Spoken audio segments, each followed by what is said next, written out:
Welcome back. Start of a new mini series, step by step how to build a Versailles planter. If that sounds good, stick around.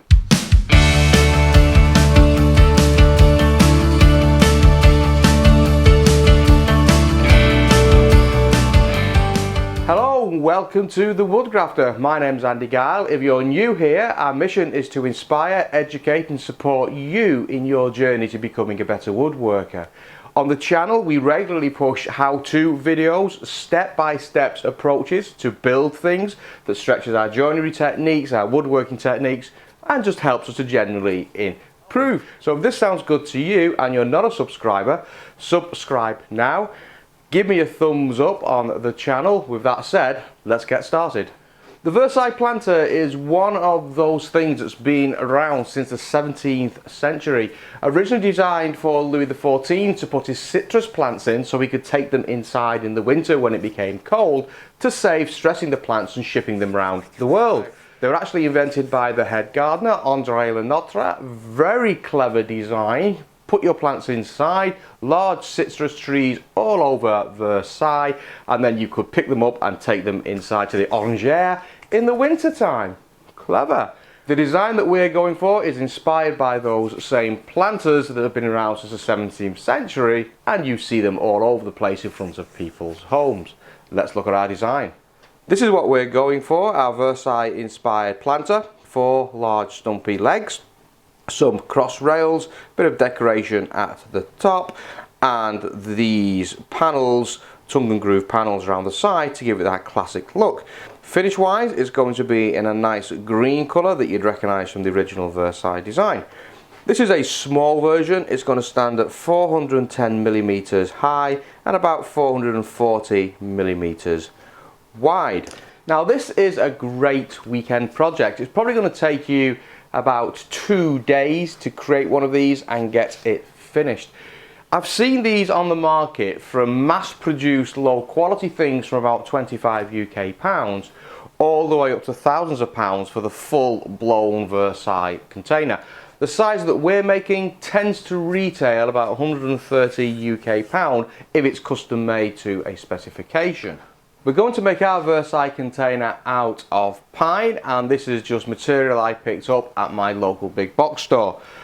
The big box store I tend to use stores their timber outside, so it's well acclimatized for the area that I live in. If it's not, you need to rest this in your shop for a couple of weeks, but I just picked this up yesterday. I've deliberately chosen dimensions for our material that you can buy off the shelf, and as always the plans are going to be available over on the website www.thewoodgrafter.com/community, and I'll leave a link in the description to those plans. To build one of these planters, you're going to need a 2.4 metre length of 69 by 69mm pine. You're going to need 2.4 metre lengths of 38 by 63mm pine, and you're going to need a 2.4 metre length of tongue and groove pine, about 96mm wide and about 8mm thick. This is actually scrap tongue and groove I've got lying round inside the shop from when I cladded the walls. So this piece is actually 110mm wide and it's about 12mm thick, and it will do the job. Now to buy that material is going to cost you round about £23.39. Now as I've said, I've seen these custom made in the size that we're going to make them on the internet for around about £130 delivered to your door. So if you did want to make these to sell at craft fairs, this is a great project with quite a high profit margin inside. Now the reason that these are a good project, not only can you get them done in a weekend, the joinery we're going to use is mortise and tenon, and we'll be using the router table to make those joints. So it's a great practice as well for your joinery. You could also use a domino, or you could also use pocket screws, or if you really wanted to, you could just screw from the outside straight through to the end of the beams, and that will be a good enough job. So depending on your skill level, you have some options there as well. So the step we're going to look at in this video are creating those legs. Each of our legs is 410mm in length, so job 1 is to break our 2.4 metre length down into this 410mm size. Now I'm actually making 3 of these planters, so I'm going to be batching out the material for all planters, and if you're going to do more than one, it's a good idea to do that. It saves time, it increases your accuracy, and your parts are interchangeable. So I'll cut out all of these, but we'll use the same technique as if you were creating one. Now store-bought timber tends to be warped, and although I spent a lot of time in the wood pile trying to get straight pieces, you still get bits of material that are still warped and aren't perfectly square. What I tend to do is I tend to find a side that's flat and I use that as my reference edge. I'm just marking the face side of that so I can always use that reference edge. So although we want 410 millimeters, I'm going to cut these first lot probably around about 450, and then I can trim them down to size because the material's easier to handle when it's smaller than the long 2.4 meter length that we've got. So I want to make sure that I'm going to cut these square, so I will make sure that this is clamped down and clamped down to the back with my face side referencing against these back panels here, and that will give me a square cut at the end, even if this is slightly out of square. So some clamps are going to be required. So I'm just going to mark out roughly 450. This has not got to be accurate, it's just a rough cut point. So I've now lined this up with the lasers on the Capex. I've clamped this down so the reference side is square to these back fences, and obviously the bottom is flush, and I've clamped this on both sides so this piece of wood won't move, and with that, even though the stock is slightly bowed through its length, I'll still get square cuts here.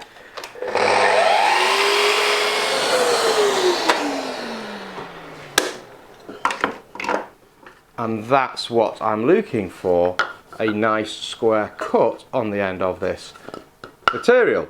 And so I can remember which side is square, I'm just putting a small V to indicate that's the end that I've just worked on, so I know that's square for the next cut. I'll batch all of these out and then we'll look at bringing these down to size. So that's all our legs batched out. As you can see, even as good as the Capex is, it still gives me tear outs on the back. I've not put any sacrificial fences on the Capex, and that's why I've got this tear out here. I cut these oversized, so now we can bring these down to size and allow for that tear out. Now we know that the overall length of these legs is 410 millimeters. We cut these to 450 millimeters just because they're easier to handle. So I now want to set a distance less than 450 but greater than 410. So I'm going to set a distance on my flagstop of 440 millimeters. Now in order to avoid that tear out, I'm going to do this on a rotational cut. Starting with the face side, that side that we chose, against the fence, I'm going to make a light scoring pass across the top. Rotate it, light scoring pass, rotate it, light scoring pass, rotate it, light scoring pass. Then my face is back there again and I'll go through and make my cut. And that will give me a clean edge around this with no tear out. Let's do that.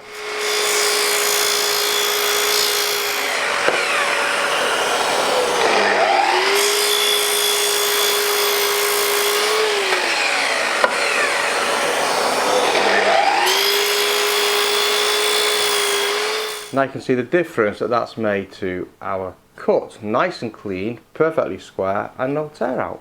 Simples. So we now need to batch out all through my legs, making one end very nice and clean. Then that becomes our reference edge. And with that done, we can now bring these down to the final length, which was 410. So I can select 410 here.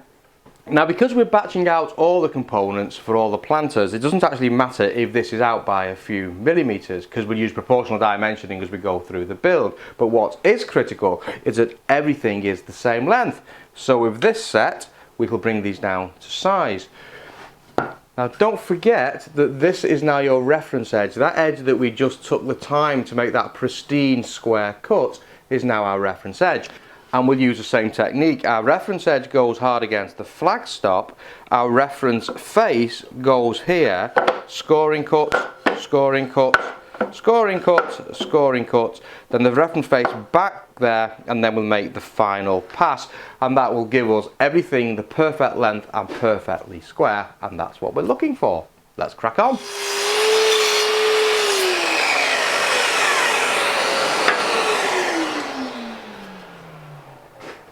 simples.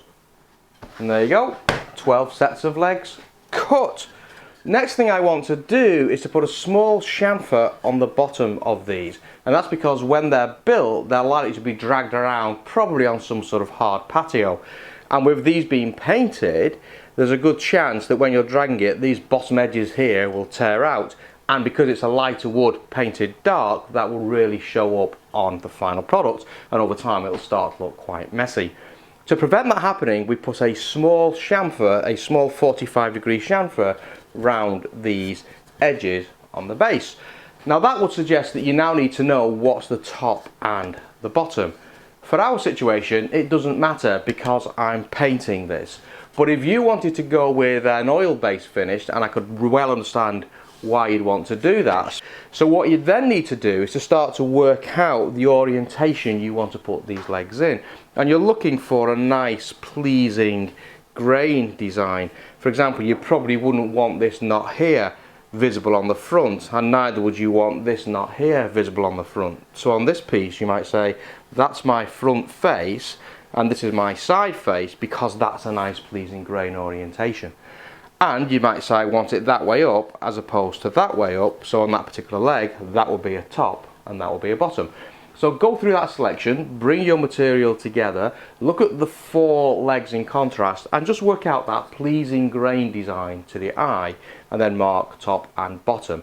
Then go through this process, cutting the bottoms off, small chamfer at 45 degrees. Our situation, I don't care, I'm going to paint it. But I do want to make sure that that line is consistent all the way around and consistent on all the legs, so I am going to use the flagstop once again for a reference. But that's a different position that flagstop needs to be in. If you leave that flagstop in 41 position that we had earlier on, and now I angle over my miter saw to 45 degrees, and that's going to be making my cut round about there on the leg, and that's obviously not a good idea because the legs will suddenly be very pointy and very short. So we need to reset the stop, so I just have a cut that's probably starting no more than 1 millimeter from the end. Now if you're using the Capex, your lasers will really help you here, and you just want to line up your lasers, the outside cut on this side of your lasers, to about 1 millimeters from the bottom of that cut, and just bring this in as a reference point. And once again I'll start with the face edge, and we'll make the lightest of cuts and rotate it. Let's give it a go.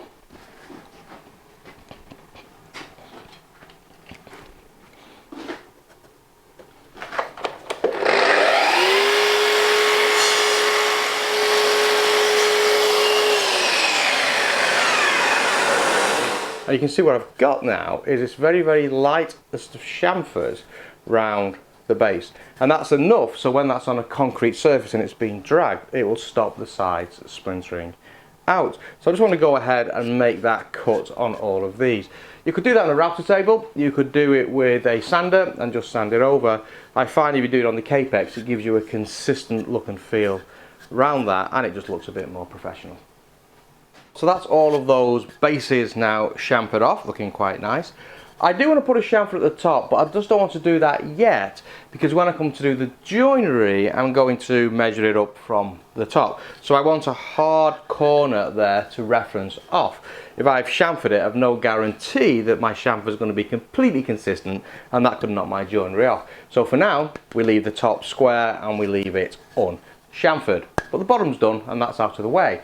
Next thing I want to do before I'm ready for my joinery is I just want to break the arris off these. If you're not sure what an arris is, it's that sharp point where 2 flat planes come together. Now this is quite hard, and it's quite hard on your hands when you're handling the wood, and if you've just been through the exercise that I have cutting these on the Capex, you'll know that because it's hurt your hands a little bit. The other thing is, it's a very, very weak part of the joint, and if you bang this in any way, that's going to chip out and a splinter will come off the edge and it will ruin the leg for you. If you just round this over, then that stops that happening. It's easier on your hands when you're working, and it strengthens that corner so it doesn't split out during production. Couple of ways you can do it. You can just simply take a sanding block and you can sand that down. You could take a hand plane and just take a couple of light passes across the corner, or you can do it on the router table and make it a bit more of a decorative feature, which is what we are going to do. So I'll set the router table up, and all I want to do is to take the slimmest of cuts across these corners, and that will give me a bit more of a decorative feature on the leg, as well as protecting the edge and my hands. Let's do that. So I've just taken a small round over bit and dropped it into the router table and set that up, and the bearing is flush with the front of the table. And I'm just using a scrap piece of wood for a test, and I just want to check the height on this to see if it gives me the round over I'm looking for.